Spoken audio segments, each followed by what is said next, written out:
and Scott, they lead the way. Brewery underground, night and day. Raise your glass, let's ignite. In this city, we unite. Raise your glass, let's ignite. In this city, we unite. Hey, welcome back to the Brewery Underground podcast where, Scott Turon, it is not Oktoberfest season as of yet. It shall be soon. It should always be. I agree. But we're going to be a little early. I'm going to say prost to you because you just got back from Germany where it is always Oktoberfest season all year long in Germany. Is that right? All the time. Like not the festivals per se, but the beer that is served is there all the damn time. All the dang time. I know. And it's everywhere you go. It's not the same beer, but it's the same style of beer that you might get in Oktoberfest. And it's quite lovely, Steve. I know. Well, we have so many things that we're going to talk about on this podcast episode. We got some local stuff we're talking about. We're talking about your trip to Germany along with your friend Chris Finnan and some other friends. We've got some beers and breweries that we're going to rate so far for the year because we're already at the midway point of the year. How the heck can that happen, right? I don't know. It goes by so quickly. It does. Well, I searched my refrigerator for something German related because I was like, what can be related to do I have any German beers, that would go along with the German theme because you just went to Germany. And the only one that I could find that would do it justice, one of our favorite breweries here in Nashville. Look at this. Fayette La Force. Okay. Can you read it's that? It's a Helles lager. Don't prod the lioness. Yeah. How about that? Lager. Nice can art. Yes. A fine pick, sir. Well, thank you. I have had this sitting in my refrigerator for a short period of time. In fact, when we were going to be doing some beer trades over the last couple of months, and I had purchased some beer at various places, and I'm pretty sure I purchased this at Main Street Liquors. I almost gave this out at a beer trade, and then at the last minute, I decided, you know what, I'm going to keep it for myself. You made the right decision. I don't know what you gave in its place, but the fact that you have it now. I think I don't know what replaced it, but I can tell you there was some good beer that we did on the beer trades too. So whoever did not get this, they would have gotten something as equal, maybe not better, but as equal and good. And the fact that you have that now is very timely, and it worked out perfectly. Well, thank you. Absolutely, thank you. Thanks for bringing up the German side and in the beer and a nod to the German trip that I just took, which we'll get into a little bit later, and it was fantastic. By the way, they're still trying to figure out how to make good beer. I tried to help them a little bit. They're pretty set in their ways. Yeah. Well, but it's okay. We'll let them do their thing. I have some questions about some of the beer styles and things like that coming up. But what are you drinking, sir? Okay. Funny thing. So I didn't even go into the archives like you did. I don't really have anything German related. As a matter of fact, someone today asked me, "Did you bring any beer back?" And I go, "No, I drank every bit of it. I didn't actually bring any German beer back." However, to answer your question, and this is related to today because we release an episode today, and it was with Mr. Tyler Boone, and I am drinking the Boone's beer, which is very blurry. It's the last one I had in the fridge, and I thought it's a really good. It is a Pilsner, which is a lager, which technically is a German-style beer. So, lovely beer. We just had it recently, and if anybody's paying attention, we released that episode today. Yes. So, and people I'm starting with that attention. one. Yeah, they're certainly paying attention. And I do have this one, but I've been sipping on this for a good 30 minutes now. So while we're at it, let me just jump to the next one that I'm about to get to. Okay. And I found this the other day. It's from our friends Founders. Oh, yeah. And it's the Bottle Shop series, and it's called Nemesis. Oh, look at that. And I'll be cracking this in a minute. It is a barley wine, completely unrelated to Germany, by the way. with roasted malts. It's an ale with roasted malts, and I think it is 11.2%. It is the 20. I believe I saw 2021 or something on this thing. Yeah, bottle 3/8 2021. So that'll be All the right. next one. All right. So Well, I gave you more than you asked for. that's okay. And you mentioned Tyler Boone, and we haven't really had the chance to talk about him on a podcast. Other than doing the podcast with him. But I just wanted to say, as you said, as the day we're recording this, that episode just came out, and that was the first time that we've done a podcast at a recording studio. He was so gracious with his time. I mean, he paid for extra time. And I think the podcast episode, it was like 2 hours. 2 hours and 10 minutes. Yep. We talked about so many things with that guy, and it was so enjoyable. And I really look forward to getting him back on at some point, because he's involved in a lot of different things, whether it's music, whether it's his bourbon, his beer. I mean, the guy keeps busy. He's busy, very likable. The fact that he wanted to stay another hour and not like that, guys, I got something to do, like anything else. Like he wanted to stay another hour, which was fantastic. We were having such a great conversation. That first hour flew by like crazy. And the great thing about him, aside from the interview, he was honest, he was forthcoming, he was insightful on all the stuff he's working on. But dude, we have a direct line to him. So, Yeah. we talk to him regularly about just other things and stuff. So really cool guy, really accessible in this area. And we really appreciate him and just for coming on. And hey, I met him before that, and he was a lovely guy then. Just to hang out with him was a cool thing. So to have him on, and I think we'd consider him a friend of the podcast for sure. Hey, you know what else I'm excited about? Yeah. What's that? So I was looking at our stats the other day on Spotify. And okay. I love to see where people are listening to us, because I'm still waiting for the Antarctica check-in. Yeah. We haven't gotten it yet. The signal's on the way, I'm sure. So, yeah, Spotify will they will gauge where people are listening to your podcast. Now we have 98% listenership in the United States. We have 0.4% in Norway. You know anybody there? Mm-mm. Maybe an old girlfriend or something? She wouldn't listen if she were there. That's why she's there in the first place. Yeah, mine took off to Norway too. So yeah. Maybe it was when I left Germany or flew into Germany. I was listening to our podcast. Maybe it flew over Norway and it caught a signal or something. It could be me. I don't know. Mm-hmm. We have 0.3% listening from Russia. 0.2% in the United Kingdom. But we do have some fun numbers out there. Another one that stands out, 0.1% listener in Jamaica, man. Hey, man. Wow. I have so many questions about that. All right, we got to find who that person is. Yeah. I mean, is it a lady that has a beach house? Because if so, I'm there. There's a pretty good chance there's a beach house close by. Yep. Jamaica. All right. Now we got to start talking about Red Stripe. Is that what we have to do next? Just sure. We'll build our Jamaican audience. Yeah. Well, those are cool. Those are neat to see. I hadn't looked at those in a while. Yeah, those are some fun stats. So we'll certainly keep everybody apprised of where people are listening to us across the country. But we talked about Tyler Boone a few minutes ago, who had been on the podcast. Another guy who was just recently on our podcast was Dr. Brett Taubman at Appalachian State University. Heads up the fermentation program there. And you know what? You were in Germany. He came to Nashville. I got a chance to meet him in person.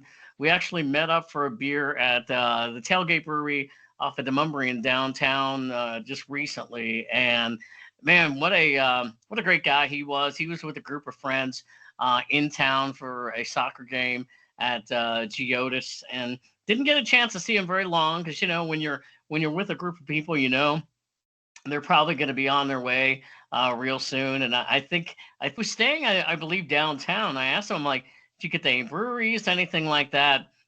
and I don't think he'd ever been in Nashville before, in like the downtown area, and his group of friends had been down there on Broadway. So it was funny to hear, them talking about all the chaos that goes on. But he did get Prince's hot chicken while he All was in town. right. All right. Okay, good. He Yeah. got one of the staples then. Okay. Yep. Yep. So I don't think he was able. In fact, I texted him after he had left. I know they were going to try to get to a couple of Nashville breweries, and I just don't think they were able to have time to get to any more. But it was great to meet up with them, though.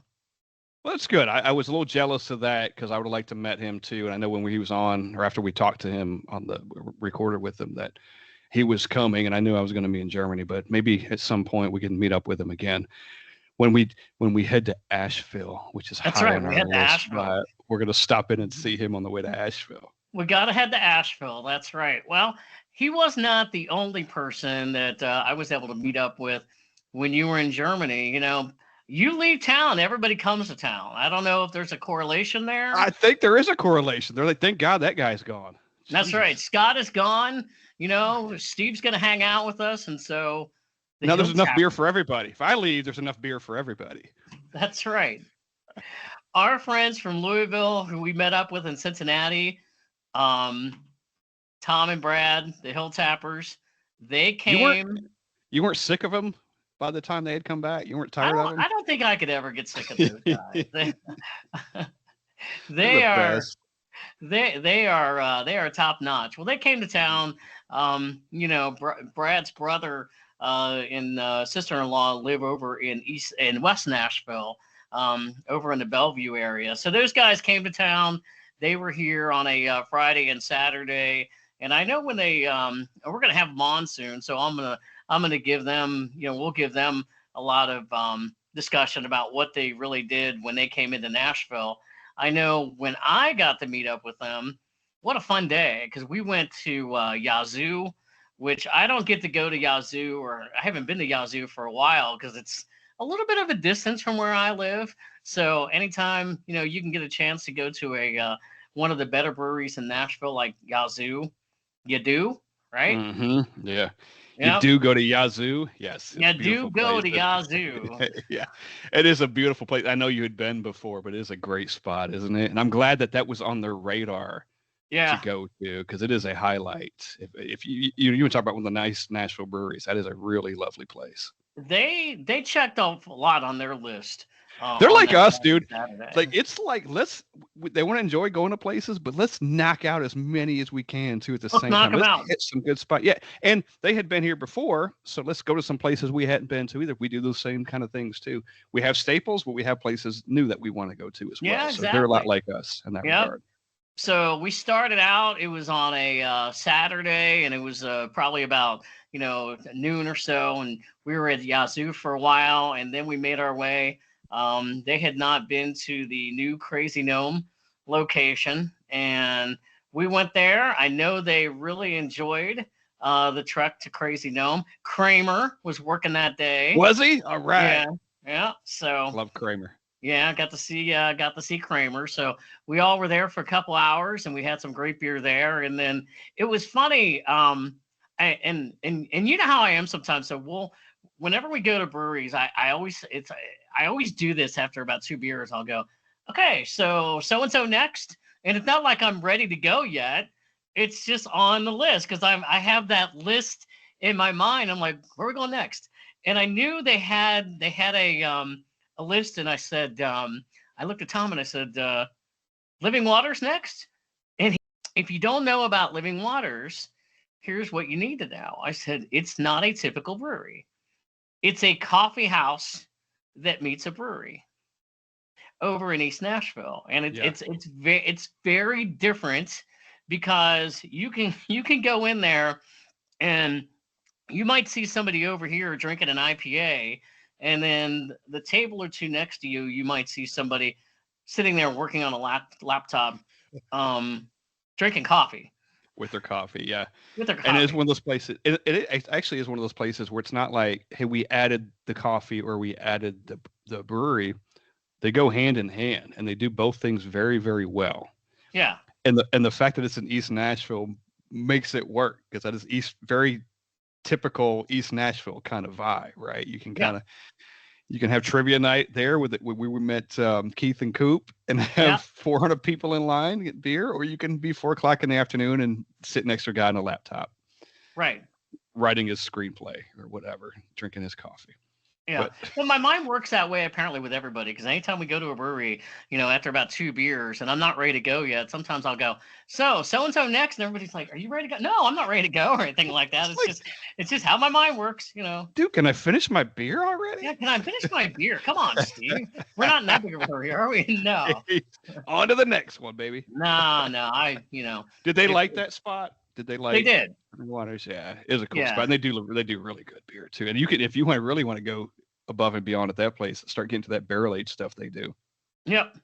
Yeah. So what I love, the theme of the day, at least for this, was every place we went to has just a totally different vibe, a totally different looking space. I mean, you go from Yazoo to Crazy Gnome, and then you're going to Living Waters, and like, hey, wait a minute, we're at a very large brewery. Now we're at a new brewery that that has a little more space too now. And then you're heading over to Living Waters, which is a coffee shop meets a brewery, and they do really good beer. So it's kind of funny. You get the different vibe of that, and you get the different experience of that. So I thought it was fantastic. Another thing that lends itself to how cool that place is right next door is Grimey's Record Shop. Yeah. Right. It again, very typical East Nashville. And that place is always buzzing. There's always, they share a parking lot in the back and it's always full between the two of them. And it's a very cool vibe. You see a lot of people going from one to the other because it's literally right there. They share a parking lot. And it's, again, that same kind of vibe. It's just cool, right? We're going to get some coffee and we'll get some vinyl, maybe an IPA or something at the same time. So, yeah. Well, it's a cool spot. When we get them on, we'll talk a little bit more, and I will too when I get them on about some of the beers that we have. But it was great. And then after Living Waters, and I don't remember when I was at Living Waters, I slowed my roll down a little bit. I'm like, where are we going next? No, I'm just kidding. That's a joke. It's not that big of a deal. We went to Black Abbey, and I don't think they had been to Black Abbey before. I know they had not been to Living Waters or Yazoo. So man, I mean, you're hitting some of the original brewery at Black Abbey, and I know they really enjoy Black Abbey too. They picked some good ones on their list, which they did last time they were here too. I think these were just ones that they didn't manage to get to before. So they had some heavy hitters on their list, and I'm happy about that. Right? They're like, we want to go where you guys go, kind of thing. Right. So yeah, they had the list down, and then after that, I ended the day with them at one of our favorite breweries, and I believe they had been here before at Fayette La Force, which ironically I'm drinking tonight. So yes. I think Fayette La Force for them, if I remember, this was the brewery where they had some extra time last time they were here. Yeah. And they snuck in Fayette La Force and loved it so much. And this is one of those things like you and I do. We loved it so much. We were there before. We've been before. We want to go back. We love new shit. We like stuff that you've been to before too. So yeah, we love Fayette La Force so much. Yeah, a lot of great pilsners. And I'm glad they did. A lot of great pilsners that they had on tap, and the bonus of Fayette La Force, Parker was there that day. Was he? Yeah, he came over, and I introduced him to the Hill Tappers, and they got to meet him, and we had a few minutes conversation about them being in town and liking his brewery and things like that. So it was great to see Parker too there that day. That's awesome. That's cool to see him. Yeah, he's a good dude. So yeah, we're gonna have the Hill Tappers on our podcast real soon, and that is going to be a very fun episode. People get ready to laugh. I have a feeling that there's going to be a lot happening on that podcast. We're going to have a lot of insight. It won't be a 4-parter because we've squashed that already on some of our other shit, but it's going to be 2 long 2-parters, I think. Yep. we're not going 3-parters and we're not doing 4, but it's going to be 2 very long 2-parters, I think.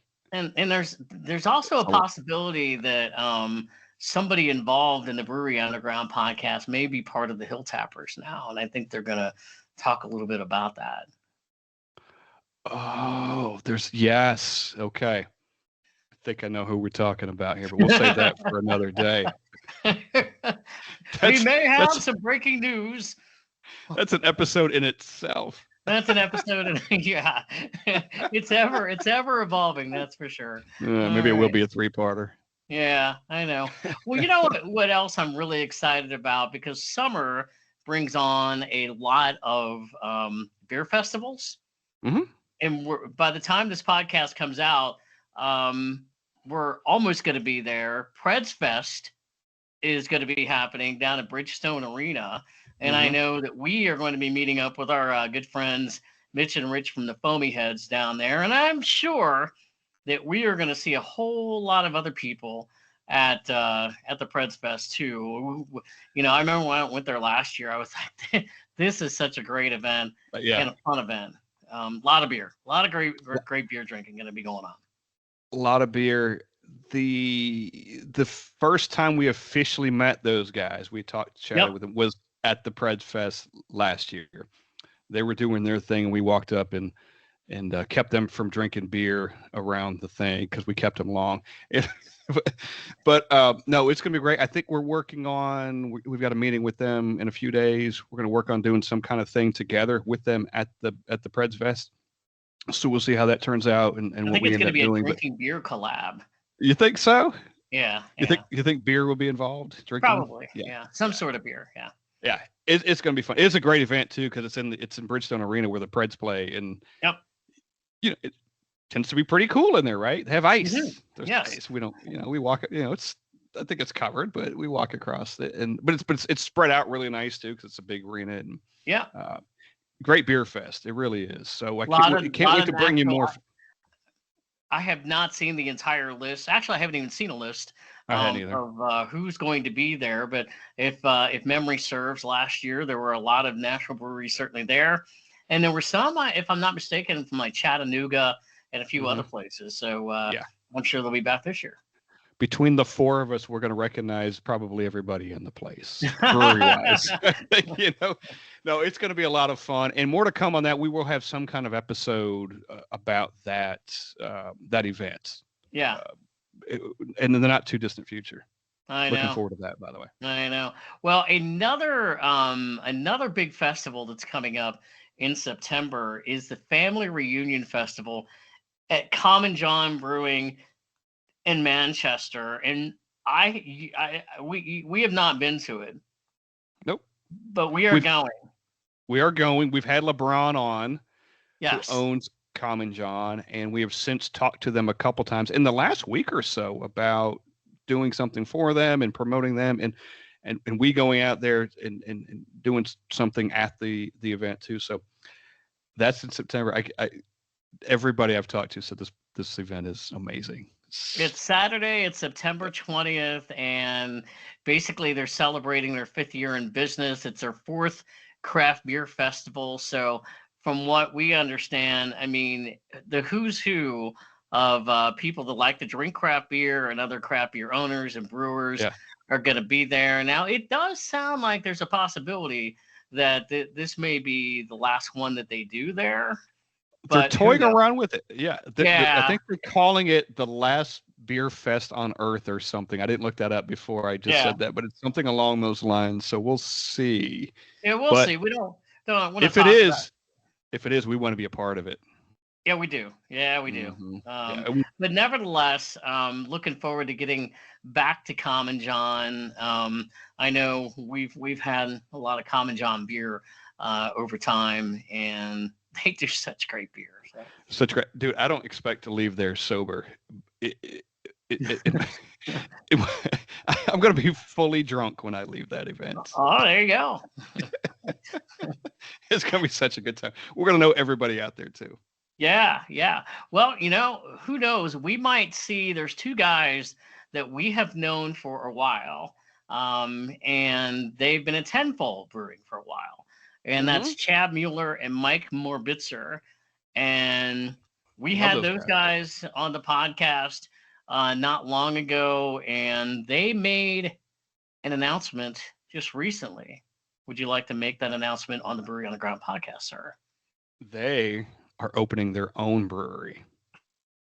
Yeah. Absolutely. Congratulations, guys, because they make fantastic beer. And it was inevitable, probably. It's called Stokehouse Brewing.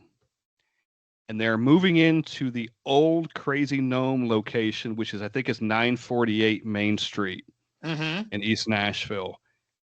And I'm so excited for these guys. And we can't wait till they open, which I think is coming, I think mid to late July, I think is what I heard. So maybe a month away, 6 weeks. Excited for them because we great guys, and we know they make great beer because we've had plenty of it. We've had plenty of it, and Yeah. not only are they going to be making great beer, but they're also going to be serving food. Geez, let's see, what is big in Nashville food wise? Chicken Yeah, maybe. and something else. Barbecue? Is it barbecue? I think barbecue's a big thing. I see. I have seen pictures that on their Facebook page and their Instagram pages that looks like they got maybe a food truck of a barbecue that they're going to be dishing out at certain times. Yeah. And if you know anything about Tenfold, whether you've been there or listened to us, they love to pair their beer with food. Tenfold's got their own kitchen and the whole thing. So it looks to me like they're doing the same thing here, as in they're going to pair their beers with different types of food that they're going to have, which is going to be unbelievable. They're going to do a great job. Yeah, in fact, you talk about food pairings, and I'm looking on their Instagram page right now where they have posted over the last couple days about some of the beer that they're rolling out. One is going to be called the Stokehouse Reserve, which is, hey, I'm going to have to try it. Since I'm on the West Coast IPA tour, this is a West Coast IPA, and they're saying that this fits perfectly with fish tacos or cheddar jalapeno sausage. So, gonna have to try both. I'm going to assume they're going to have those foods. Gonna have those foods. You would think so. That's right. I would hope. Yeah. But a couple others, and it really just sounds like they're going to have a good lineup. I mean, they've posted some other things, and I'm sure they'll probably do a variety of beers. But I'm also looking at another posting for them called the Stokehouse Classic Pub Ale, which looks like it's going to be pretty good as well, and certainly some other ones. So we look forward to them opening and getting over there at some point when they open and supporting them. Yeah, for sure. And I've already talked to Michael Stokes about this, and he was like, that's going to be a great pregame for Preds games. Oh, yeah. Because a lot of times, and we would go to Crazy Gnome and we do other things, but when we're pregaming, we like to have places that has beer and food at the same time because somebody always needs to eat, and it's after work and that kind of thing. So they're going to be ideal for that because we love to spend time in East Nashville for pre-gaming because we're close by, and they're going to be hot. They're going to be priority, I think. Yeah, definitely. So looking forward to those guys opening up. It's always exciting to hear about a new brewery that's going to be opening, anywhere and here in Nashville. So that's great. And I just have a couple other notes, and then I know you have a couple things, and then we're going to talk about a lot of other stuff when it comes to beer. But this crossed our radar the other day up in Cincinnati is that BrewDog is closing their location up there. And I saw that, we had been to that space a couple of times. I don't know the reason. I haven't heard what the reason may be. What a great space though. And I don't know. I mean, maybe it's because of the competition up there, because there are so many breweries and a lot of local breweries in that area. I remember they opened up, I think it was right before COVID. Okay. Because I had gone in there during the whole, during the height of COVID. I was in town, and I wanted to go in there, and I think you and I had probably been there a couple of times. So hate to see that BrewDog is closed. Don't know the reason, but sometimes that just happens. It does. We hate to see anybody close, and that's a big one. We did that. Like the place got a great rooftop too. We talk about rooftops all the time. It had a great rooftop, and it's a shame. Maybe somebody else will go in there brewery wise. Let's hope. It's really great space. Know. It's huge. The place is huge too, by the way. you never know. I mean, that's what happens. Often the case is that a place closes, and then all of a sudden they got the equipment there, they got the Yep. facilities there, and guess what? A new Wait. brewery comes in. Yes. We just talked about one, right? Crazy Yep. Gnome being moved somebody, and now you're about to talk about another one. Yeah, another one. We heard this news when we were in Cincinnati on our Cincinnati trip. We Mhm. actually heard about this. We didn't talk about it on the Takeover podcast because it had not been made official yet. But we heard this news when we were up there, and I am so excited about this. So Braxton Brewing has taken over the Highwire location at Factory 52, which is in Norwood, just north of Cincinnati. Now, what makes me sad is the fact that Highwire's had a lot of problems since the Hurricane Helene Yes. last year. Yep. I mean, it basically destroyed their production facility where they're brewing beer. The Highwire here in Nashville, that was open for a while, closed. The good thing is, and Braxton, we love you, is that not only are they taking over this location, um, they are keeping people that have worked there. So they're keeping Yep. the local people that work there, and they're also going to distribute and have on tap some high wire beer. That's fantastic. I Yeah. love that transition.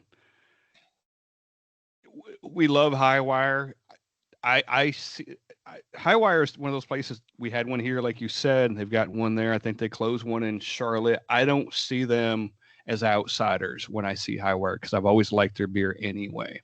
I see them as an addition to a beer city. That's Yeah. how I view Highwire. And they kind of like you said, they came in to employ people, local people, right? And they're keeping those people at Braxton, which is great. Right. I think they're wonderful. I think Knoxville's got a great location too. Hopefully they stick around. Anyway, that building is amazing. It is amazing. Yeah. Another rooftop building and that new area over there, that Factory 52 area where that rooftop, you can look out over everything. It's Oh, I pretty know. amazing. And now I'm sitting there going, you know what, Scott? I mean, we go on the Cincinnati trip. Now we may just have to go we have to spend time at Braxton and Covington because they got the rooftop. And now we may have to go to the one over Factory 52, God which damn we've it. been We gotta there go to twice two anyway. Braxtons. We have to go to two Braxtons. God damn it. I think I can do it. Yeah. No, it's great. They got a great location and they're going to do well. There's no doubt about it. And I think, Yep. like you said, the only reason Highwire is not there is because they can't feed all their locations out of Asheville. It just hurt them so much. So I know. it's a shame, but we still love Highwire and we'll continue to. And I like that Braxton's going to have Highwire on in the building too. So Yep. hats off to both of them. Supporting the breweries no matter where they are. We want Agreed. everyone to succeed. So, Agreed. man, that's a few things that I had. What else do you have, my friend? Well, I got a few things, and I actually took your inspiration, or took the inspiration from you, and you had written down some local stuff, and I go, I knew some local stuff too. So I think it's a good intro. Our friend Eric Latham, who is the president of the Tennessee Brewers Guild and the owner of Johnson City Brewing out of Johnson City, Tennessee, he's walking across Rhode Island next week to raise money for St. Jude. Mm-hmm. And it's not the first time he's done this. He's walked across Tennessee and he's walked from Nags Head, North Carolina to San Francisco, which is ocean to ocean. He's got some and it's good to raise. He's got some good feet and some motivation, man. Well, that too. But he does it all to raise money for like cancer research. And obviously this one is for St. Jude. So we've had him on the podcast, and I won't say shame on us for not getting into that part because we kind of ran out of time because we had so many other things to talk. But we're going to have him back on, and we're going to dive into this because he's written a couple of books about this. This guy just does this as a whole. That'd be a whole job for any of us, and he does this as something else in addition to the other things he does. So great guy. So look up Eric Latham and just support him in the cause.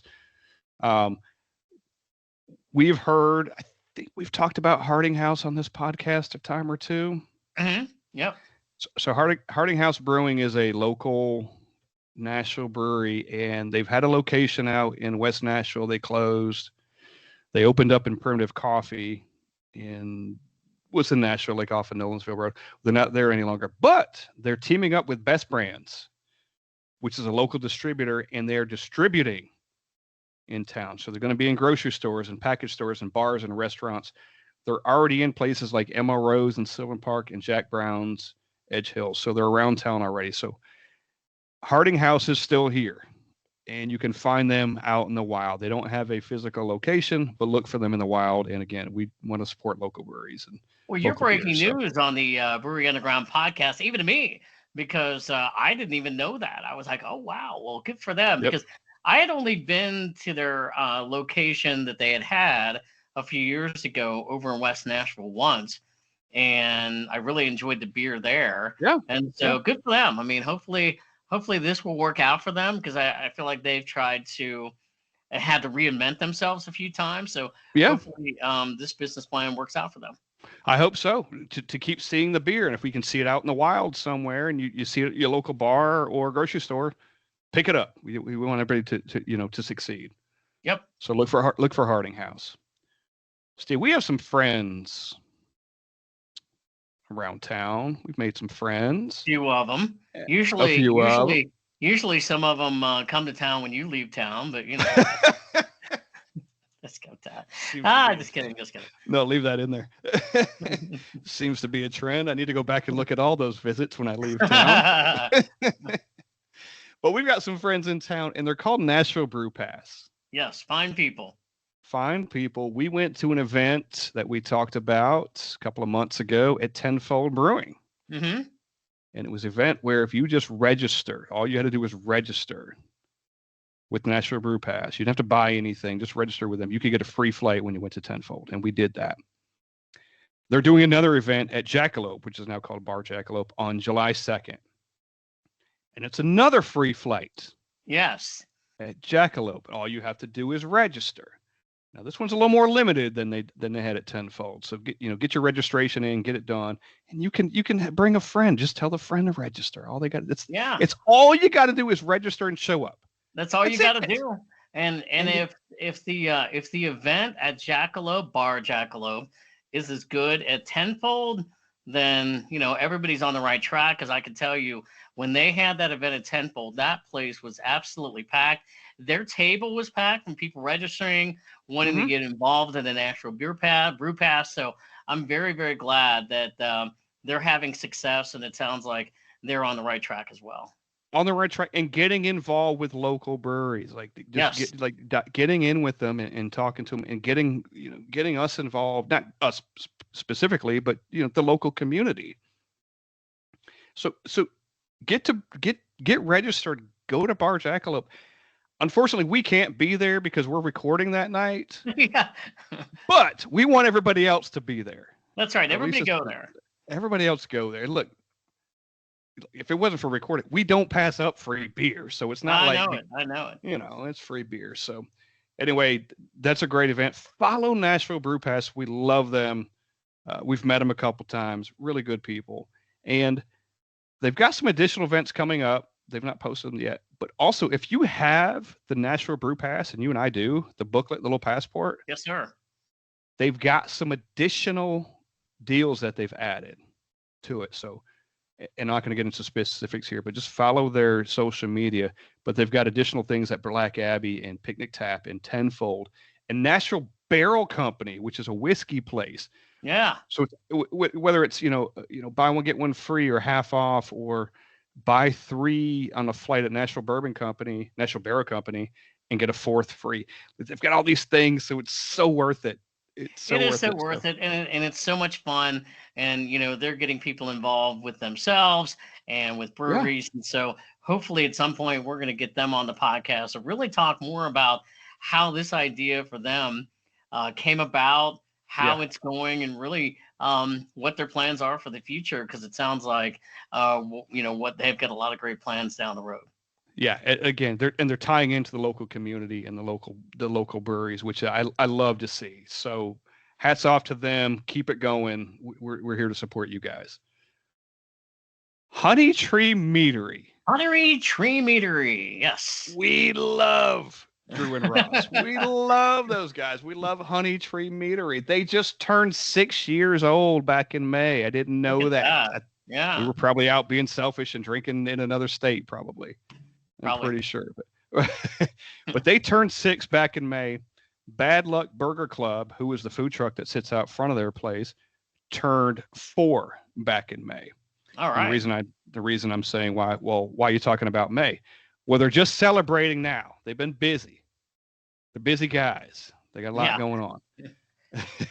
So by the time this comes out, it would have already happened. But this upcoming Saturday, June 21st, they are celebrating their anniversaries and their birthdays. So All I right. hope you guys, if you heard this, hope you've been out there. Congratulations to Honey Tree and Bad Luck Burger Club. We love those guys. Yeah, Honey Tree Meadery, if I'm not mistaken, the Nashville Scene, a local publication, I'm pretty sure that they were rated like the best brewery in Nashville in a readers poll this past year. Best bar Thank you. in Nashville. Okay, Yes. yeah, best bar. And I think best patio too, because that patio is amazing. Yeah, it's a lot of fun. We love those guys. Any chance we can get to support those guys, we're in. We do. Yep. And my last little local news, Marble Fox. We love Marble Fox. John and John, they've been on this podcast. Yes, they have. We love them. They're turning 2. 2 years old. Turning 2, yeah. They're 2 years old, and they're celebrating this Saturday as well, June 21st. So, if anybody can make both events, Marble Fox and Honey Tree, you've done something. I'm hoping to sneak in both places, at least for a tad places. But anyway, happy birthday to Marble Fox. Big fans of them. We love them. Well, happy birthday. And I'll tell you, Marble Fox is killing it. We know that they have gotten really aggressive in their canning business too. And I think that's a really big thing for breweries when they're doing that. And I was just telling you today, I was at a beer and wine store here in Rutherford County, and it's the first time I have seen Marble Fox on the shelf there, and I was like, good for them. There's another place near me that I've seen their beer a couple of times. Now all I need to do, Rutherford County, Tennessee, where I live, can you get some mix and match? Can you get the mix and match? Can you do it? You deserve it, Steve. You need it after the way. Yeah. Yeah, I mean, I'll buy a 4-pack. I'll buy a 6-pack of Marble Fox because it's great beer. But sometimes you like to mix and match stuff too. Can I get a little bit of Jackalope? Can I get a little bit of Marble Fox? Can I get whatever? You want me to bring them all home. You can't bring 16 home. Work with me here. It's not that big of a deal. Right. But no, that's I'm glad to see, because I know, and we've talked about this, at least amongst us. They've got a distributor that they've signed. Yes. Within the last couple of months, so that must be helping that cause, right? Getting them out. I would think so. Yeah. Into these in these places. So good to see, man. We love those guys. Yeah. Happy anniversary to Marble Fox, celebrating 2 years. It actually seems like it's longer than that. It seems like they've been around a lot longer, but they have really made an impact in the Nashville area in a very short period of time. Yeah, and listen to that episode, honestly, because John Jr. is amazing, and he dives into, which really was our not the whole interest, but talking about the peanut butter and jelly stuff, the no crust stuff. They do diving into that. He talks about that and all the with ideas and stuff. It's a really great interview, John, because John was wonderful. I might be talking about one of their beers in a few minutes. Really? Okay. Could be. Hey, but speaking of beer, okay. In the beginning of this podcast, Prost. You just went to Germany. Yes. Talk about your beer experience in Germany. Okay. I'm not going to bore you with every single thing because it was 8 days. You've heard enough already. Yeah, I know. No, it was Germany and Austria is where we went, and it was fantastic. And I say it's fantastic. I had nothing to do with the planning. I just went along for the ride. But I know who planned it, but it was fantastic. And I'm only going to kind of touch on. Not to interrupt, our friend Chris Spinnen, who's been on the podcast. With him. You went with some other folks. he actually has some cousins over there in Germany, right? Yes, he does. He does. So he actually went a couple days before we went, so he could visit family and stuff. And his family owns a cheese factory over there, like a Did you bring legitimate back big any? time cheese factory. No, I didn't get to go. I didn't get to go. I didn't get any cheese. I didn't bring How it do we back any get some? beer either. How do we get I some don't, cheese? I don't know. They're gonna have to ship it because I don't think you can Okay. find it here. Ah, But I haven't had any either. But anyway, yeah, we spent 8 days, full days in between Munich, Traunstein, and Salzburg, Austria. Fantastic time. Everywhere you look is beautiful. Uh, we went to places like there's a place. Day one, we went to like a place called it was a place called Deer Shore, but it's spelled Derpschorr. And if you've ever seen the brand Hacker Shore, mhm. that's them. That's half of the brand, the beer brand. So this was a tavern. First place we stopped at, wandered in, and after talking to tour guides throughout the trip, they're like, "Man, you have to go this place. It's so wonderful." And I'm like, "We already went. We didn't know it was that great." Right. It kept getting recommended to us as to go to this place. So that was a really good place. We went and had some food and some beer. And I'll tell you, Steve, we talked about this earlier in the podcast. They do about 4 styles over there. And Sure. don't get on my, people don't get on my shit for they do more than that, but just kind of basically 4 styles you kind of get over there. It's like lager, Keller beer, Dunkel, and Weisses. That's where you're going to get everywhere. I think you might find a Helles over there. Yeah, Every yes, once in which a is a while. lager, right? Helles lager. Yeah. Yes, there's all Yep. sorts. So there's you don't go anywhere and you don't get flights. There might be places around, but you don't go to your traditional places, and it's certainly not in Munich. You do not go to a place and get flights, and you don't get sour fruiteds, and you don't get. Well, that was going to be one of my funny questions. Of you probably aren't going to go into a brewery in Germany and see like, oh, they have a PB&J Mm-mm, strawberry fruited over there. That's not them. That's not no, Germany. Germany is traditional, old school. We have been old school beer for centuries. We are the home of Oktoberfest beer, yep, and we are sticking with that realm. We're not going into all this other kind of stuff. no. They make a good product, and they all do. You can talk about the 6 in Munich, or you can talk about some others outside of it. Yeah, But that traditional, and we know this. And the more I was over there, and the more I was drinking the German beer, the more I was thinking about Nashville Brewing Company yeah, oh here, yeah, because I can't wait to have some since I've been back in that same tradition. They brew their beer in the yep, same tradition and with the ingredients that they get from Germany too. yeah. To be that such an appreciation for you. Man, you go into a place, and not all this way, but you go into a place and they might have 3 beers on the menu. So it's not really. So it's not an area at all anywhere you went that it would be considered anything that's considered craft beer. No, no. I found at one of the grocery stores, I found 2 beers that were not part of that traditional German beer, and I found an amber ale, Okay, yeah.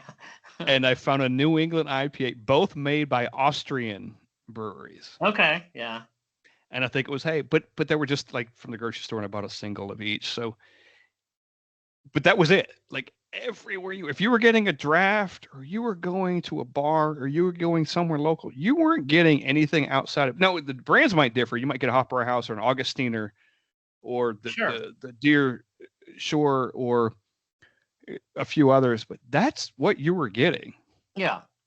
But to say that, I still had 49 new beers over there in a week. So, so there was a lot of variance within them, because you can get different Dunkels from different manufacturers or different breweries, and you can get different Helleses and some variations on a few of them. But man, it was amazing. Like it was still. Did you find like many of the breweries that you went to over there? Do they call them breweries? Yeah, like Hofbrauhauses, or Hofhouses, Yeah. or Brauhauses or something. Yes, yeah, but yeah. So I don't know if you go over there if they actually refer to it as a brewery. It's a Hofbrauhaus more as a terminology. But if you Right. go over there, and you walk into many of the places, it's probably very older buildings, Yeah. that sort of thing. You're not going in and it's like some corporate feel or anything like that. It's very much the older style of what you would expect, right? It is. The like the tap room themselves are kind of modern, but yes, the buildings are very old. Yeah. I will say a lot of the manufacturing and some of them that we went to were breweries, they said. But I think that the big time manufacturing on some of these is outside of Munich a little bit, like the Hmm. big, the big production stuff. But they're still because you have to be in Munich to be part of Oktoberfest, so you have to Right. be there. You Yep. have to have a presence. So, but yes, like for instance, Hofbrauhaus, Traunstein, or Hofbrauhaus. I guess that I don't know if that was the first one or Munich was the first one, but 1615. It was started in the year 1615. Wow. The Amazing. damn thing is 400 years old. And You they know are what I mean? basically still serving the beer on this day in 2025 that they did when they first started. Right.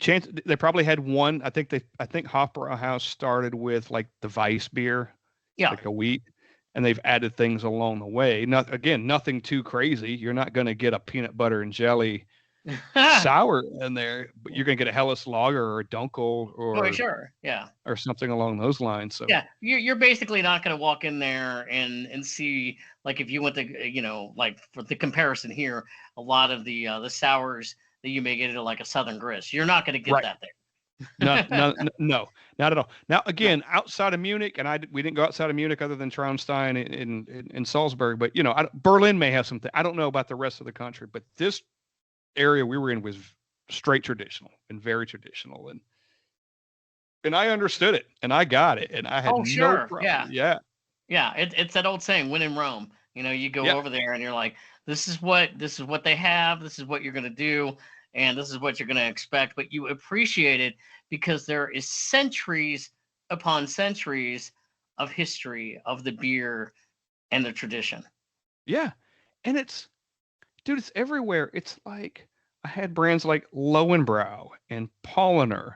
Lowenbrau's been around, Oh my God, I haven't heard I anybody say Lowenbrow in years. Yeah, I know, but over here, think, oh, maybe that was a cheap beer at one time, but it's a yeah, traditional beer over there. It's sure, Lowenbrau. sure, It's yeah, and Augustiner, and there's I think there's 6 in Germany that are part of Oktoberfest.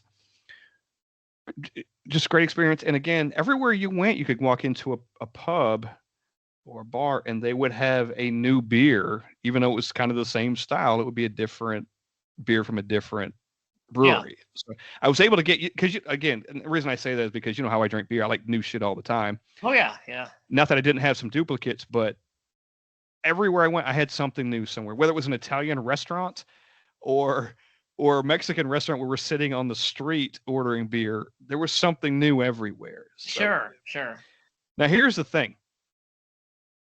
I didn't rate anything over a 4, and that's not a knock. That's not a knock at all. sure.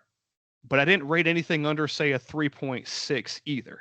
Yeah, There's a range, right? It's everything stays right here. yeah. At least for me, and the dumb American that goes over there. But I love the beer, and everything was wonderful. Maybe it's my palate, maybe it's what I'm used to. People over there might. But I will tell you this: when I'm checking in things on tap and some of these old styles, like a Low and Brown stuff, I'm still rating when I'm rating a 3.8 or a 3.9 or 3.6 higher than the overall average in every case. Oh wow, okay, yeah. And some of these beers have tens of thousands of check-ins because they've been Oh, I around bet. so Yeah, long. absolutely. Yeah. But I'm guessing they're hovering around 3.4, 3.5 at best. At best, yeah. And I don't know if that's just is that locals checking in a different system than we do over here. Whatever that thing is, but everything I rated was much higher than the overall rating Yeah. in Untapped for those beers. So anyway, with that being said, one of the coolest things though, Germany and Austria, Yeah. you buy a bottle of beer and you buy it in a restaurant or you buy it at the grocery store, you take it anywhere you want to take it. Ah, all right. Uh-huh. You You walk see out them with just it, walking down the street walk down the with street, their hop on a great train. German beer. Yeah. Yes. Hop on a train, which we took many of them. You always had to have a train beer, maybe for the return trip as well. They sold singles, but they had like a cooler, like you walk in with singles because of that reason, right? You could just grab Right. half a liter or something and just take it with you. And a cool thing was you don't throw the bottles away. You put them, like if you had a public transport, or not public transport, like a public trash can. Yeah. You don't throw them away. You put the glass bottles on the ground next to them. Oh, love it. Yeah. And there might be a dozen of them around there. If somebody comes by and recycles them and picks them up, you don't throw them away. So that was kind of cool. Man, I'll give you a few more stats. I won't bore you with every single day of what we did, but we experienced a couple of beer gardens. Yeah. Augustiner was amazing. Massive place. We went one day and it was raining, so we kind of went in this covered area, and we went back a couple of days later, and I saw the beer garden. I was like, it seemed to go on for miles. It was massive. So that was cool. We saw the Hofbrauer House. We did that. Their beer garden, amazing. Yeah, and that's the original Hofbrauer House, right? Yeah, Munich is the original. Yeah. And I didn't get to, because when Selena sent me the voucher and told me some places to check out at the brewery, we didn't get to go to them. Like they have an upstairs, and they have these other areas that we didn't quite get to. But yeah, that's the biggest one, is the Munich one. And I wonder how long that building is. I mean, are they in the original building or not? I mean, I'd be curious to know about even that. Yeah, that's a good question. I don't know. We didn't get that far into that one, but man, I'll tell you what. Tradition, though. A lot of tradition. The place never let up. We went in there and we got a seat because it's massive. You just keep walking and walking until you find a spot. Yeah, and we did. It never let up. It was there. It was, if a table cleared, somebody else came in. It was incredible. Yeah, I'll bet so. I mean, it has to be such a major tourist attraction. And when you say major tourist attraction, but also just for the locals there, where you're going, where you want to go get beer today. Well, let's go to Hofbrauer House. I mean, what else is going to stand out than that from your experience over there? Yeah, and legitimate food, like it was real food, like real German food. So we had some food there. Definitely. I'll tell you what. The second time we went to Augustiner, the beer garden, it was so busy because, again, the first time we went, it was raining, so it was kind of concentrated. The second time we went back, completely wide open. They gave you a mug. They didn't ask you what size you wanted, and they didn't ask you what beer you wanted. They gave you the mug, and you stood in line, and they poured you a beer, and you went and sat down. Oh, nice. It's this constant stream of people just coming through. They didn't give a shit if you wanted a Dunkel or that. You got what you got. Right. I know what you got. Here and it we were is. happy to get it. It was awesome. So it was cool. Great experience. And I will tell you this. I picked up 4 full liter Steins. Yeah. Full. Yeah. Now, I'm not saying I couldn't do more. I only had access to 4 at any one time. But I do know that I can pick up 4 full Steins of beer. Oh, there you go. Yeah. I would have tried more, but nobody else would give me their glasses. So Chris well, you also may have to picked get up in that competition that they have every year then around Oktoberfest season at Blackstone. Yeah. Maybe you and Scott Murdy could test your Stein drive there. I saw that go down. That's a long distance trip. Right. That's a long-term commitment. I don't want a part of that one. Oh my gosh. That's funny. But anyway, I'll give you a few more little things and we'll move on from this because, again, 8 days. I don't want to bore everybody with this. But 49 new beers, all full beers, no flights. They were either half liters or full liters. 67 total check-ins. Ooh. 94. This is 8 days. So compared to our numbers in Cincinnati and Cleveland, these are they pale in comparison. But again, full beers every single time. Full beers, yeah. Yep. 30 new venues, 94% new venue ratio, 7 beers per day, 73% new beer ratio because I had a couple of times. So last couple of things, we averaged, I'm not kidding, 7 miles a day walking. Oh, wow. Yeah. And that's with taking local trains and trains. Getting your steps in. Get your steps in, kind of walking to the place. And then when you get to a destination, you're kind of walking around and sightseeing and all this. 7. We have our Brewery Underground podcast stickers and the East Infection stickers plastered everywhere. You posted a lot of pictures out there on Instagram and Facebook. So, yep, we're now international.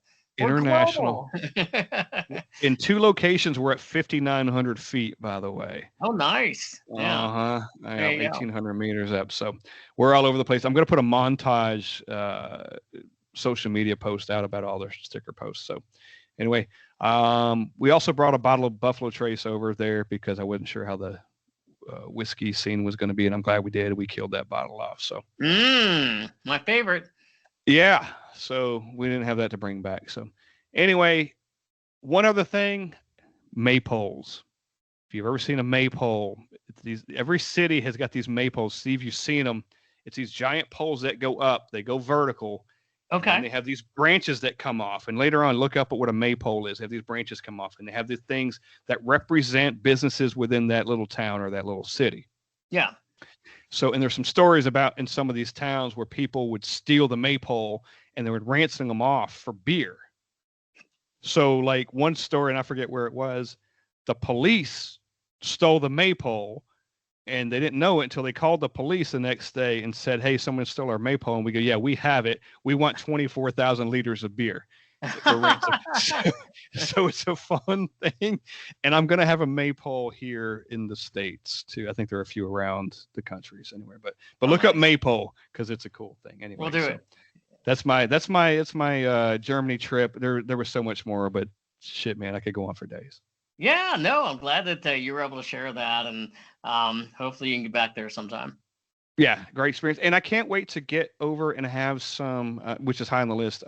Again, Nashville Brewing beer while it's still kind of fresh, and do that comparison. Maybe just continually have some of that, that German style stuff. Yeah, definitely. Well, Scott, the one of the things we teased at the beginning of this podcast is that we were going to talk about and rate our top 5 new beers of 2025 and top 5 new breweries for the year as well. It's the midway point of the year. Yeah. I know. And normally we do top 10. Yeah. But we had so much other content this time. I think 5 is appropriate. Plus, it's only halfway, right? That's right. And we'll have a top 10 list at the end of the year. And it's going to be hard. This year is going to be hard. I know. It's going to be hard. It's going to be hard. And hell, the 5 were hard, honestly. 5 were hard. Yeah, 5 hard. Oh yeah, 5 were hard. But this is my list. So this is my top 5 new beers for 2025. I am going to start Tripping Animals Brewing out of Doral, Florida.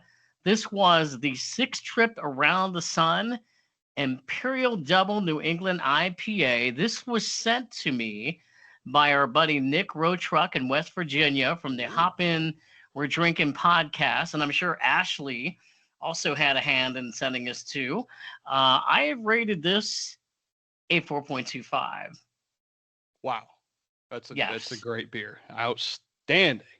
There's a lot of 4.25s I had that maybe they could have come in, almost a tie this year. But there are certain things you rate to and it's good and you give it a rating. But there's certain ones too that you get and you go, I remember where I was and how I felt when I drank this beer. So that because you're not rating them all at the same time. So when you go back and look at your rating and you're like, oh, that's a 4.25 and that's a 4.25. But that, like you said, that one stands out. That gets the nod for sure. That gets the nod. All right. Uh-huh. Well, number 4 is actually a tie, and it has to be an equal tie. And can we ever just do a top 5 or top 10 that's just 5 or 10? We can never do that, can we? No, and this is my list, so I do the same thing. That it's never just the number. Yeah, this is my list, so hey, take it. It's a tie for number 4. That's right. You can do whatever you want. I'm doing whatever I want. I'm cheating, but it's my list, so I'm only cheating on myself. So there you go. All right. So when I do later this year, when we have an episode or part of an episode of the West Coast IPA tour, there are 2 West Coast IPAs, and we talked about this on the Cincinnati Takeover edition, that are a tie for me, and that is Brink Brewing, Cincinnati, their Hoperatic IPA, and that's the very first West Coast IPA that I've ever rated at a 4.25 on Untapped. But then a day later, Esoteric's Bellevue Hill IPA, also I had, and I went, yeah, And I'll tell you what, when I had that thing, I was Yeah. like watching the hops through the glass, and I'm going, this thing is really awesome too. So that was also rated a 4.25 on Untapped. And we get Esoteric on here very soon. I'm going to be Very talking to so. them very soon. I'm going to be talking to them about some of these beers. So Yeah, I was excited for you. You back to back, like you were into this West Coast thing. You're like, ho hum, I found some good stuff, and then bam, you bam, you found two back to back, which was like, holy shit, they do exist. they do exist. Oh my gosh. Who knew? Who knew in my life? I'm so excited. All I right. love it. I feel like this is a better summer tour this year than you had last year. Yeah, it's a little more spice. Yeah, I got a little more oomph than the what was that? Yeah, The cider and seltzer tour last year. Yeah. yeah. I think you might actually be enjoying this one. Still looking for a seltzer that I'd like to have that I could actually rate high. Yeah, yeah. Well, okay. Hey, coming out at number 3 on my list, top new beers for 2025. Man, I have to go with Fable Brewworks, Erlanger, Kentucky. Ooh. Talked about this one. The Curious Coconut Mead, rated that a 4.50, and also had like that had coconut and banana in it. It was curious, and I did mention that. So for people that maybe didn't hear the Cincinnati Takeover edition and are going, you really rated that high? It comes with an asterisk. I got it on a flight. There is no way I could get that anything else. Any other way. It would have to be on a flight. Yeah, no pint for you on that one. No. No, but that's perfect, because if you had a pint, you might not have given it a higher rating at the end of it, and not for any fault of the beer or the mead in this case, but some things just get to be a bit too much. It does, and there may have to be a different podcast category one day of what are our best flights. Yeah, Maybe we could have a different beer category on what's your favorite flights and what's your favorite pints and half pours and things like that. I don't know. well, but this shined in a flight for you. It did, which is perfect, right? Maybe it's how it was meant to be. Yeah, I'm telling you. And this shows how all over the place I am with my beer taste. I mean, I've got double IPAs, I've got West Coast, I've got the Curious Coconut Mead, and now at number 2, we mentioned them a few minutes ago, and I just recently had this, and you gave it to me in can.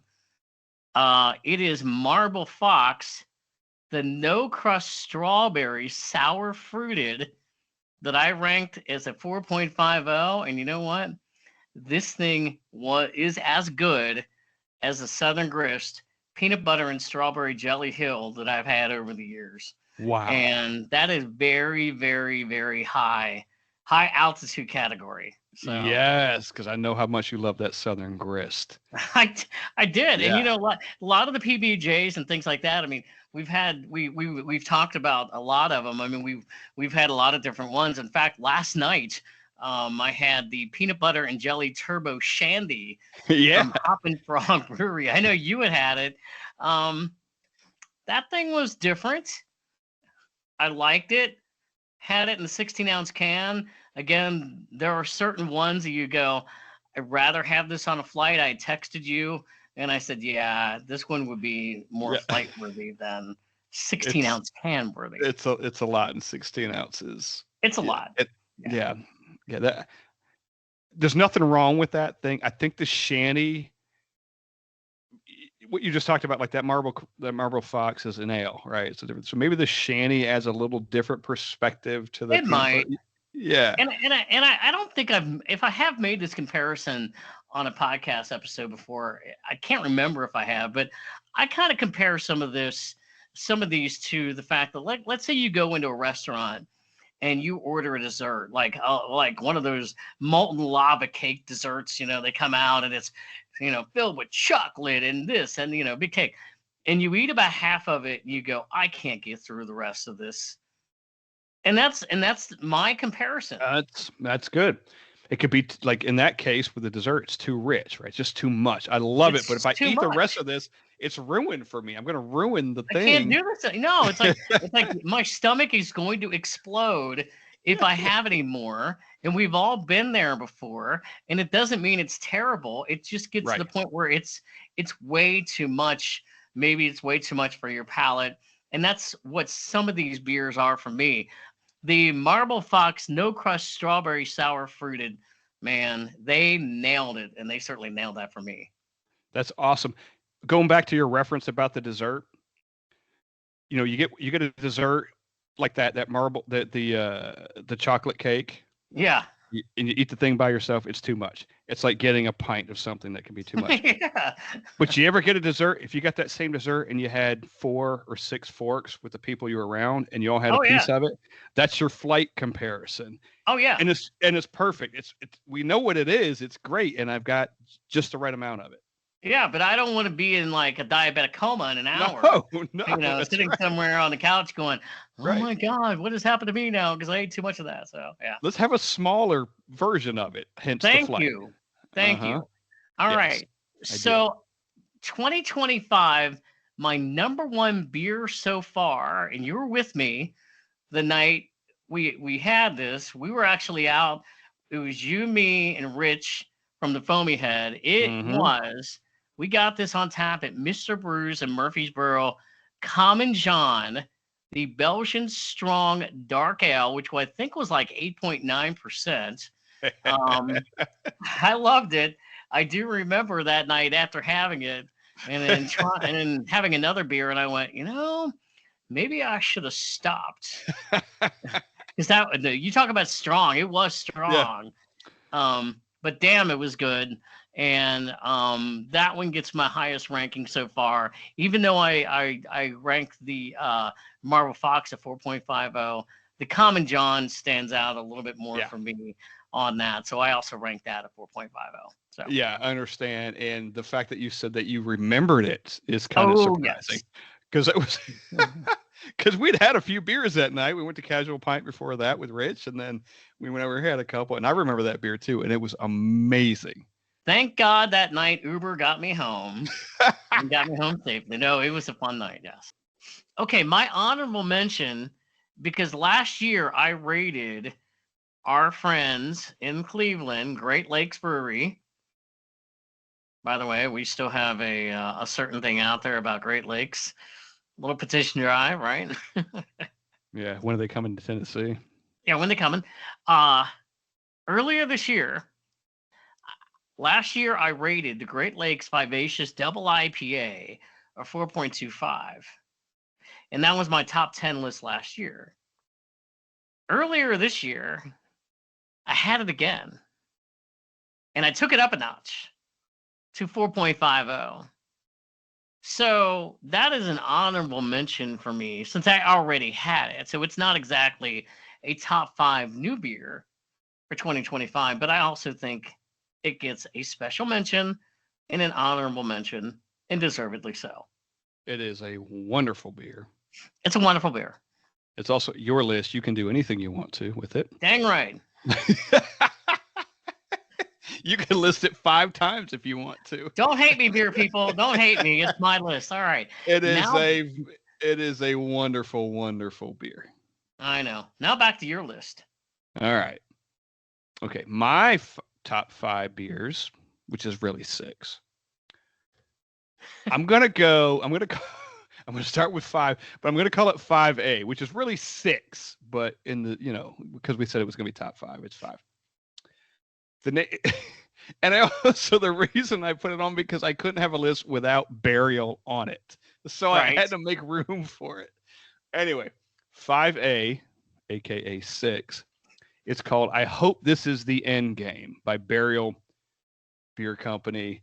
It's an Imperial Stout. It was 14%, and I gave it a 4.6 on Untappd. So 14%. Yes, and that's number 5A, if you will. Oh my gosh. 5A. 5A. Maybe it should be 5A plus. Yeah, I know. How do you top that even? Well, I don't know. How do you do it? How do you top that? Because number 5 is called Heady Topper. Oh. And believe it or not, I've only had it. I know a lot of people have had this beer before. I had it for the first time this year. And not that long ago, My buddy Steven got it for me when he was up there, and he brought it back. It's from the Alchemist. It's a double IPA, 8%, and it's 100 IBUs. And the reason that's yes, which is awesome. And I know there are beers out there with more IBUs than that. The 100 is pretty freaking high. You hardly ever see it posted, especially on Untappd. You hardly ever see IBUs on Untappd. It's at 100. I wrote 100 down because it's a big number. So, Right. Anyway, and it's a great beer, and it's been around a while, but it's one of those Pliny-like beers where people have to have it, and rightly so. Yes, and rightly so. It's amazing. If you love hoppy shit in the double IPA, this is perfect. And I gave it a 4.6. Same rating as the Burial, but kind of like you said, I had to put one above the other for whatever reason. So anyway, number 4, PB&J mixtape. Oh, look out. But the Blackberry. Blackberry. I love the Blackberry. It's the tartness or something that goes with it that just makes it not as sweet. It's from Zool out of Knoxville. Everybody knows who that is. 6.5%. It's a fruited sour. 4.8 on Untappd. I gave it 4.8. It's hard to get higher than that, Steve. It's hard. I know, but you know what? Are we taking it up a notch? I'm taking it up a notch because apparently I've got 3 more to go. So something rated higher than that even. What is number 3? Number 3. And we've talked about this a couple of times, but I had it for the first time this year, so it qualifies. KBS double oaked. And Big Rich with the foamy heads can appreciate this because I think I wear him out every time I talk to him. I'm like, hey, double oaked, great. Anyway, it's the KBS break. The double oaked again. KBS double oak Imperial Stout, 12%er. Lovely. Founders Brewing Company, one of our favorites. One of our favorites. I have yet to have the double oaked, and I have to get it. No, I have not get that one. Oh, I'm gonna get you. I'm gonna get you. I've had some of the others of the KBS. I've had 2 or 3, but I have not had yet the KBS double oaked. I have not found it, so I'm gonna have to have one. I'm gonna get you one. Okay. Founders Brewing Company. And the only reason we're not pushing for them to get to Tennessee is because they're already here. That's right. They're already here. We love Founders. I know love Founders. Yes. 4.8 on Untappd. So it matches the Zool, the PB&J, but that double oak just does something else completely to me. So anyway, that was number 3. Number 2. Yes. Number 2. 35th anniversary barrel-aged Imperial Amber Lager. That's the name of the beer. Oh my gosh. 35th anniversary barrel-aged Great Lakes Brewing Company. Great Lakes? Do you think I could leave something off of this list that wasn't Great Lakes? Great Lakes has to be on this list. Come on, Great Lakes. Another 4.8. Again, it just stood out even more than the Founders. It would be so fantastic if we could get that beer here in Tennessee too. Maybe would it be great? Yes. Sign a petition, people. Sign that petition. We'll keep striving. We're gonna 4.8 on tap. 12.1% ABV. So do have a theme here. I think you're kind of like this too. I like the higher ABV stuff in a lot of cases. Not every case, but a lot of cases. Number 1. I don't think anybody will argue with this. And I'm lucky enough. As a matter of fact, my buddy Steven gave me 2 on this list. And this is the other one. Pliny the Younger. Not the elder, the younger. I had a Pliny the Younger this year. And he went to the Pliny the Younger event out there in California, and he brought it back. Right. I gave it a 5, a perfect 5. I don't give out those very often. I know. A perfect 5. It's Russian River Brewing Company. We all know that. Triple IPA, 10.25%, and it was absolutely fabulous. All right. And for the record, for the people that they probably have heard us so many times talk about our rating system. Yes, we are basing this off Untappd, but if we were rating this like, on a scale of 1 to 10, that would be a 10. Still be a 10, yeah. If you were rating it like, like we did in school, like, an A, a B, a C, a D, you would rate that an A plus. Right. Right. As So, yes. 5 is the highest, right? 5 is the highest. It's like scoring 100% on a spelling test. It is. It is. So we're breaking Also, that down. we'll have a conversation probably when the foam or the Hill Tappers come on about the Sully scale, but that's another The Sully scale. That's altogether. right. Well, yeah. Everybody has their different interpretations of the scale when it comes. Those that use Untapped have a different interpretation, and apparently, I guess mine has come to be the subject of a little bit of just fun laughter. Yes. Yeah, we're gonna get into that when the Hill Tappers come on. We will. Anyway. We will. All right. Anyway, we've got another list because we love some damn lists, don't we? We love our list. We love our list. All right, here we go. The top 10. I'm sorry. The top 5. I'm getting ahead of myself. Tune back at the end of the year. We're gonna have to do a top 10. Top 5 new breweries so far for 2025. Let me tell you something. This list is so freaking hard. I mean, I thought about this. I thought about everything. I thought about where I was, what I was doing, the company I was with, why I went, the beer. I factored in so many different things. And this list was hard to narrow down. And yikes. I haven't even put like honorable mentions or anything because I would have like 12 honorable mentions. So here we go. All right. Before you start, you said something about like the company you were with. Yeah. I can see your list. I was with you on every one of these. So hope whether it knocked it down or built it up, I was with you on every single one. So just for the record. For the record, that is true. There were some others. In fact, I'm gonna even say who was with me on these. All right. Yeah, no. So, you're right. There were other people too. So. Yes, but that's okay. You get a lot of credit.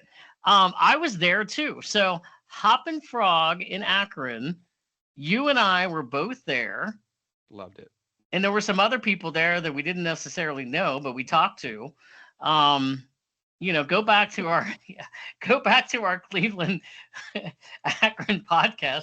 I didn't think that was that funny, but all right. Yeah, Scott's losing. I remember the guy. So go ahead. Yeah. There we go. You're about turning purple there. You're laughing so hard. The guy to our left is the guy I'm thinking about. Go ahead. Yeah. Anyway, Hoppin' Frog, Akron. You can go back to our Cleveland Takeover edition podcast. Talked about them so much. The beer great. The brewery experience great. Everything about it, the history, everything that I found out, everything that I knew beforehand, was very glad for Hoppin' Frog. So that was tough, but I had to put him down. My number 4 on the list, Narrow Path in Cincinnati, actually in Loveland, Ohio, which is a suburb, and another great place. You were with me, and the Hill Tappers were with us. In fact, they had been there before, and they were like, you guys have got to go here. Yeah. And so they strongly recommended. What stood out for you for that brewery?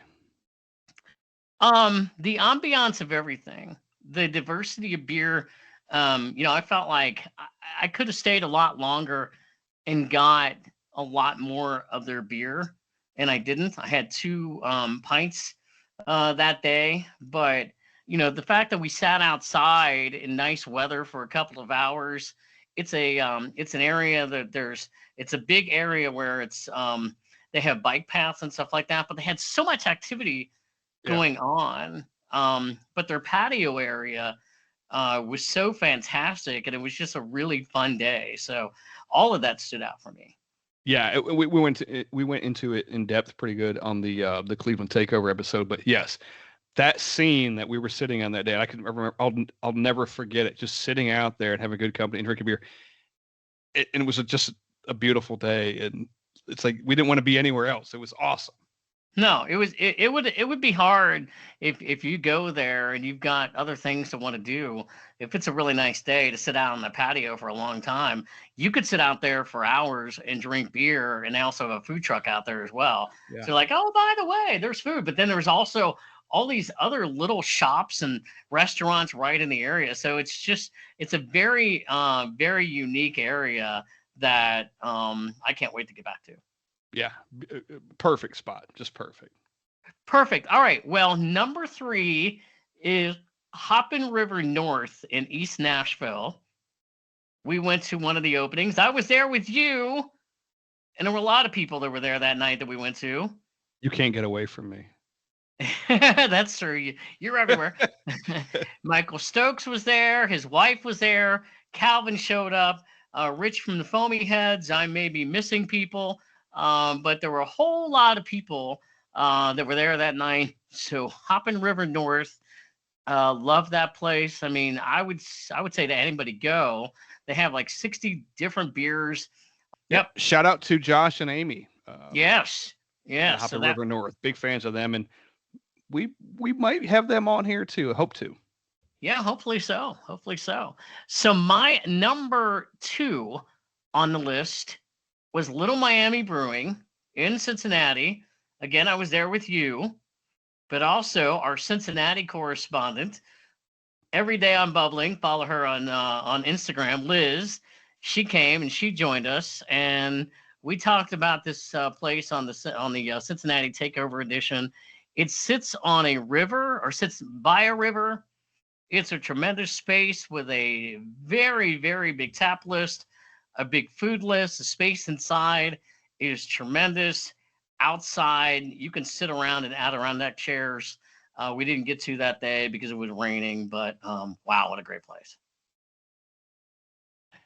Fabulous place. And we were in good company. And we finally got there. Yes. It's been a point of discussion for a little bit. We've been trying to get there. We finally got there. And man, that's going to be a place where we say that we're going to go back every time we can, because we want to experience the part we didn't, that you just talked about, sitting out by the river and that kind of thing. So we'll gives us a reason. We may have to stay over there. I mean, I might take a sleeping bag and sleep right next to it. Well, and then there's a distillery directly across the street. Yes. That's a twofer. So when we go to one, we got to plan for the next one, which is across the street, or which one we go first to. I don't know, but we're going to the distillery. Gotta go to the distillery. Gotta have the twofer. All right. Yes. So here we go. Number 1, and this is not a shock at all. My number 1 brewery so far for 2025. Let's see. Is it a place called Great Lakes in Cleveland? Is it pretty great? Yes, it's pretty great. Where you, I believe, were with me, along with our friends Keith and Elizabeth in Cleveland. And so, yes, we said so many great things about Great Lakes on our Cleveland Takeover Edition. Go back and listen to that. The only thing I can say is epic.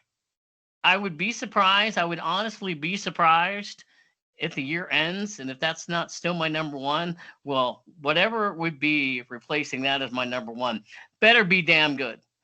It would have to be on Mars. Oh, like we opened a brewery on Mars, and it still might not be that good because I have to friggin' travel that far. But do they have breweries on Mars? I don't know, but that's the only thing that could replace Great Lakes, I think, would be a brewery on Mars. Except I still have to get there, which is going to suck. Anyway. Yeah, well, good luck with that. With you. That is fantastic, and we could elaborate on that for another episode about how great Lakes. All right. Very great list, sir. Yes. Well, thank you very much. And now I don't disagree with anything on that list. And now we go to your list. Now, my list, there are 2 things on here that are the same. Because some things if they just are, they are. Now, I could have put a couple of what you had on your list on my list as well, but we can't have duplicates. That's boring, right? I mean, we can't have everything be a duplicate. However, okay. But I have good reason. Okay. Number 5, mm-hmm. 11-3 Brewing, Chardon, Ohio. Yeah. After Hoppin' Frog mm-hmm. on our way to Cleveland, it was our next stop. Before we even got to Cleveland, we went through Cleveland, basically past Cleveland, and went to Chardon, to 11-3 Brewing, and it was phenomenal. Yes. And we had a really good discussion about this on the Cleveland Takeover about 11-3 and the beers that we had there. And we loved it. We loved the people and we loved our company. And I don't want to say too much away. We had a discussion about them already on the thing. So not to kind of over elaborate, but great brewery. And that's my number 5. Okay. I don't blame you there. I could have made this a tie of a number 5 for me, but there would have been like 20 of them.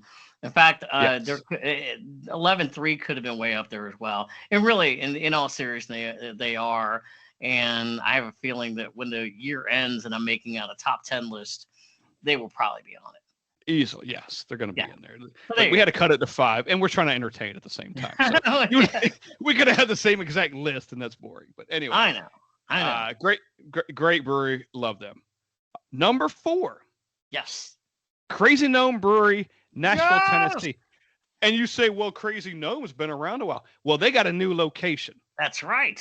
Over on Kirkland Avenue, and they're my number 4 favorite brewery of the year so far, because I love what Grayson's done over there, and we got an inside tour, and we got to see the place before it was opened up, and we've got to see it after it's opened up, and wonderful things are happening over there, and I love the place, and I love Kramer, and I love Grayson, and I love the brewery, and I love what they're doing. So, and they have taken it up a notch.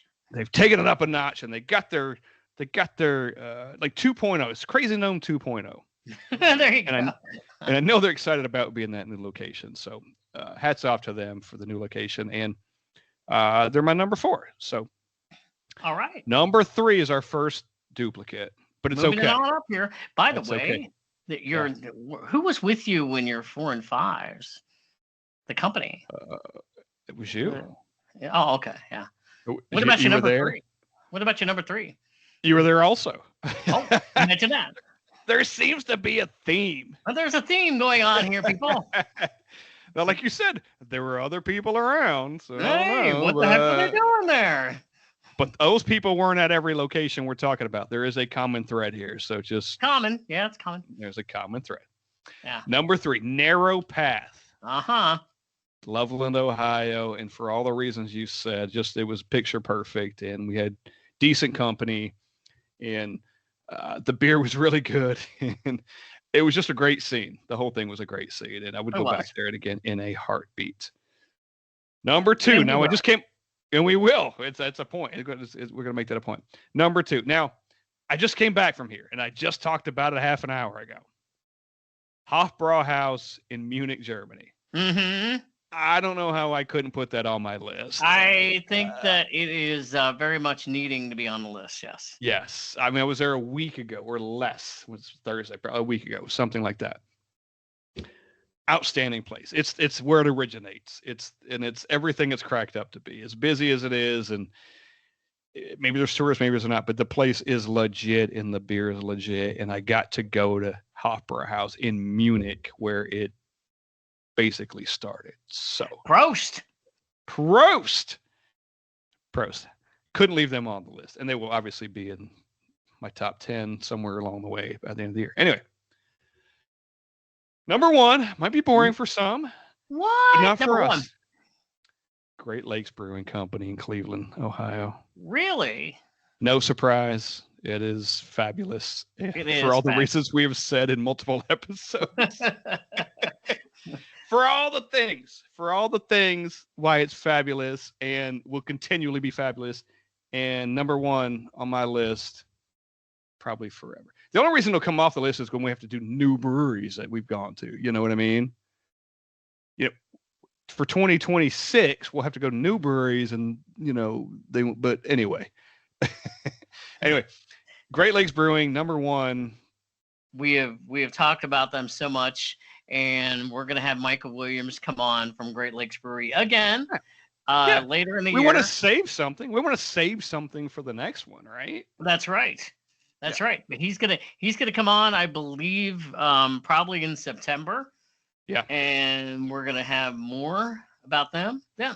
So we have Esoteric that's going to be coming on very soon out of Cincinnati, and they were absolutely fantastic to meet when we were up there. And as we said, the Hill Tappers are going to be on our next podcast. and we got many others coming down the pike. Yeah, the Hill Tappers one, I'm kind of lukewarm to. I think it'll be okay ultimately. Yeah. It should be fine. We'll get Yeah. through it. Oh, Yeah, okay. it'll be fun. You're going to hear more about the salty scale and maybe some other things. Maybe some other things. And maybe some other things. We have some cool stuff. I really would love to say it right now, but until we get a date, I'm not gonna say it. But we've got some fun stuff coming too. So keep listening. All right, we're gonna be out there everywhere, guys and gals, and we hope to see you soon. So I'm Steve and he's Scott. This has been the Brewery Underground Podcast. Cheers. Cheers. Cheers. Hey, way to end the podcast.